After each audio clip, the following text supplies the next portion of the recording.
Good day, my name is Cameron Lawrence, pronouns he, him, his, a cisgender man and proud ally to the trans community.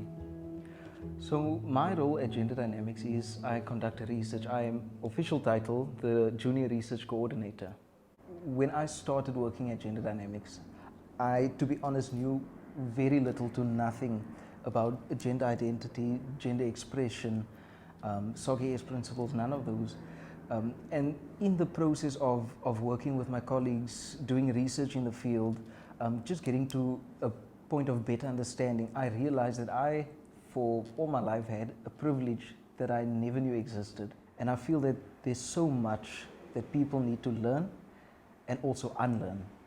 So in terms of research, we need to understand that for majority of history, research always had a very extractive nature, especially when it comes to the trans and gender diverse community or the queer community as a whole. So one of the key parts of research in gender dynamics is that we ensure that we don't only do research for understanding purposes. Another thing that I would say in the way we do research at Gender Dynamics is we're not only going into spaces to collect information, to write a paper that sits on a shelf and outdates itself. So we go into organizations, we partner up with people, we always center our research around collaborative work, partnership, and at the forefront, making sure that the community's voices are heard. And to add on to that also, we also firmly believe in uplifting the community.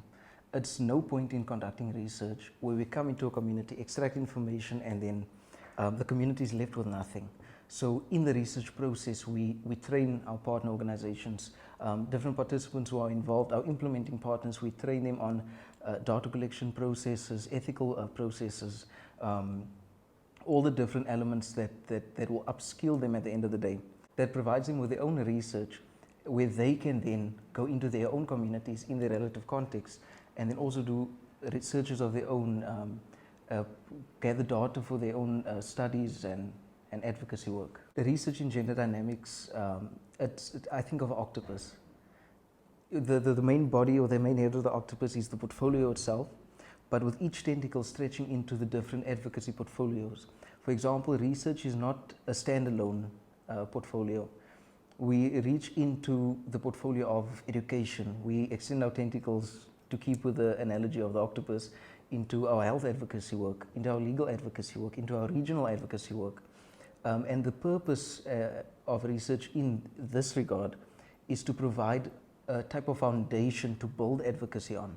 We provide the different advocacy leads with empirical evidence to push through and to provide that data that's needed to push through for policy change, law reform, and so on.